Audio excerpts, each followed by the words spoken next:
और सभी विद्यार्थियों को रामनवमी की हार्दिक शुभकामना हमारे संस्था की तरफ से और हमारे फेसबुक और यूट्यूब चैनल की तरफ से। तो आज हम लोग पढ़ेंगे क्लास 10th के लिए वास्तविक संख्या के बारे में कि वास्तविक संख्याएं क्या होती है। तो चलिए, चैनल पे अगर नए होंगे तो चैनल के बारे में आप लोग लाइक कर दीजिए, सब्सक्राइब कर दीजिए और शेयर भी कर दीजिएगा। देखिए, वास्तविक संख्या क्लास 10th जो है ना, उसका ये मैथ का फर्स्ट चैप्टर है वास्तविक संख्या। तो वास्तविक संख्या होता क्या है, यानी रियल नंबर जो होता है वो क्या होता है, आज हम लोग इनके बारे में जानेंगे और इसके पूरे बेसिक कंसेप्ट को हम पढ़ाएंगे और कुछ क्वेश्चन को भी कराएंगे।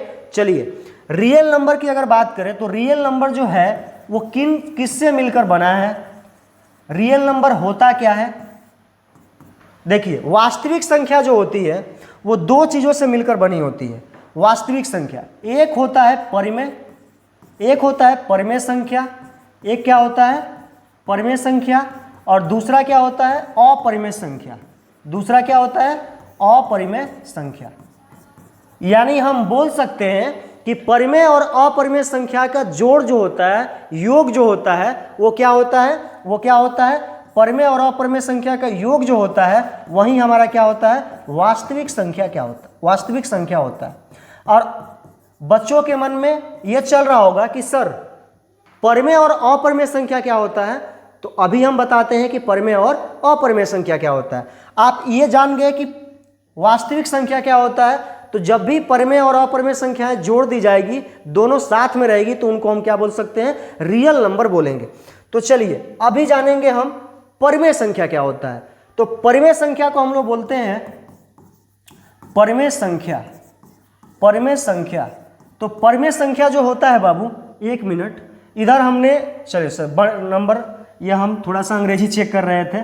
चलिए, परिमेय संख्या जो होता है उसको हम लोग बोलते हैं रेशनल नंबर। क्या बोलते हैं, रेशनल नंबर। क्या बोलते हैं बाबू, रेशनल नंबर बोलते हैं, रेशनल नंबर। और बात करेंगे अपरिमेय संख्या का, तो अपरिमेय संख्या को हम लोग क्या बोलते हैं, इरेशनल नंबर। अपरिमेय संख्या को क्या बोलते हैं, इरेशनल नंबर। अपरिमेय संख्या को हम लोग इरेशनल नंबर बोलते हैं। तो परिमेय संख्या होती क्या है, तो वह संख्या जो P/Q के रूप में हो, वह संख्या जो P/Q के रूप में हो, वह संख्या जो P/Q के रूप में लिखा जा सके, P/Q के रूप में लिखा जा सके, वह संख्या जो P/Q के रूप में क्या किया जा सके, लिखा जा सके, उसे हम लोग क्या बोलेंगे, तो उसे हम लोग बोलेंगे बाबू परिमेय संख्या। उसे हम लोग क्या बोलेंगे, परिमेय संख्या बोलेंगे। उसे हम लोग क्या बोलेंगे, परिमेय संख्या। उसे हम लोग परिमेय संख्या कहते हैं। लेकिन एक मिनट, एक कंडीशन होता है। वो कंडीशन क्या होता है कि परिमेय संख्या के लिए एक कंडीशन होता है कि P/Q तो होता है, लेकिन Q जो होता है नॉट इक्वल टू 0, यानी Q कभी 0 के बराबर नहीं होगा। तो जैसे में हम इसको समझेंगे, जैसे में कि ये जैसे क्या होता है, तो देखिए, जैसे अगर हम बात करें जैसे परिमेय संख्या का, तो देखिए 1 हो जाएगा, 2 हो जाएगा, रूट का 4 हो जाएगा। जितनी भी संख्याएं अगर अंडर रूट में परफेक्ट स्क्वायर के फॉर्म में होगी वो क्या होगी, परिमेय संख्या होगी। 3/4 हो जाएगा, 2/4 हो जाएगा। ये सब संख्याएं क्या होगी, ये परिमेय संख्या होगी। क्या होगी, परिमेय संख्या होगी।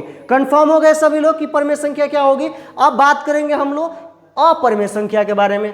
तो अपरिमेय संख्या को हम लोग बोलते हैं इरेशनल नंबर। अपरिमेय संख्या को हम लोग क्या बोलेंगे, इरेशनल नंबर। अपरिमेय संख्या को हम लोग बोलेंगे इरेशनल नंबर। अब ये इरेशनल नंबर क्या होता है, तो इरेशनल नंबर वो होता है जो परिमेय संख्या का अपोजिट होता है। यानी परिमेय संख्या को हम P/Q के रूप में लिख रहे थे, और इसको हम लोग P/Q के रूप में नहीं लिख सकते हैं। इसका परिभाषा बड़ा आसान है कि वह संख्या जो P/Q के रूप में नहीं लिखा जा सके, उसे क्या बोलेंगे, इरेशनल बोलेंगे। उसे क्या बोलेंगे, इरेशनल। उसे अपरिमेय संख्या कहते हैं। उसे कौन सी संख्या कहते हैं, तो उसे अपरिमेय संख्या कहते हैं। उसे अपरिमेय संख्या कहते हैं। अब देखिए अपरिमेय संख्या का एग्जाम्पल बड़ी एग्जाम में पूछा जाता है परिमेय अपरिमेय का। जैसे कि अगर हम बात करें तो जैसे कौन सी संख्या हो जाएगी, जैसे √3। √3 अपरिमेय संख्या है क्योंकि इसका परफेक्ट स्क्वायर होता नहीं है। √5, √7, 3 + √2, 3 - √2, ये सभी क्या होता है, अपरिमेय संख्या होता है। पाई कैसी संख्या है, तो अपरिमेय, लेकिन 22/7 चेला परिमेय संख्या होता है, ये ध्यान रखना है। नोट में अगर आप चाहिए तो लिख लीजिए नोट में कि पाई एक अपरिमेय संख्या, एग्जाम में बहुत बार पूछा गया है, एग्जाम में बहुत बार पूछा गया है।